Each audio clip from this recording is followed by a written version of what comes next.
The state-owned Belarusian news agency Belta reported that a Ukrainian S-300 missile had fallen into Belarusian territory. Meanwhile, the Ukrainian ambassador was summoned to the Ministry of Foreign Affairs in Minsk to receive a formal protest. A spokesperson for the Ministry of Foreign Affairs of Belarus said the missile landing on Belarusian soil was a very serious situation. Check out the following summary of the update on the 310th day of the Russia versus Ukraine war. Quoted from The Guardian. Belarus state-run Belta news agency reported that a Ukrainian S-300 missile had fallen into Belarusian territory.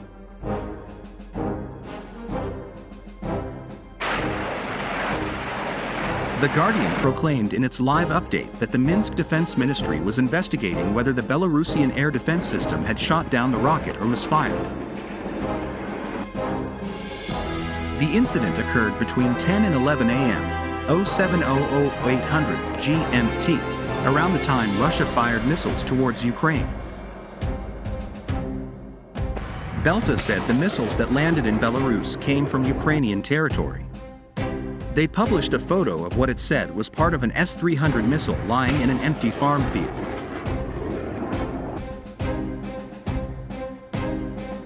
Belta said there was no information on casualties yet. The Ukrainian ambassador was summoned to the Ministry of Foreign Affairs in Minsk to receive a formal protest. A spokesperson for the Ministry of Foreign Affairs of Belarus said the missile landing on Belarusian soil was a very serious situation. Russia launched a wave of missile attacks across Ukraine on Thursday, the 29th of December 2022, morning. The Ukrainian Air Force claims to have shot down 54 Russian winged cruise missiles out of 69 launched at Ukraine from Rostov in Russia, the Caspian Sea and the Black Sea. The president of Ukraine, Volodymyr Zelensky, acknowledged that most of the region experienced power outages after a barrage of Russian missile attacks. Zelensky said the damage would have been worse without heroic air defenses. In his daily video address, Zelensky said air commands in central, southern, eastern and western Ukraine repelled 54 Russian missiles and 11 drones during one of Russia's largest airstrikes since starting the war in February. The mayor of Kyiv, Vitaly Klitschko, stated that 3 people were known to have been injured in the capital, including a 14-year-old girl. 2 people have been rescued from a private house that was hit by the rubble.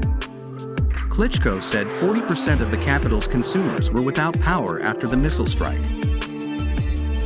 The Italian Prime Minister, Giorgia Meloni, promised that Rome would continue to assist the Kyiv war effort and that she would visit before the end of February. UK Defence Secretary Ben Wallace says Britain will provide £2.3 billion in aid to Ukraine by 2023.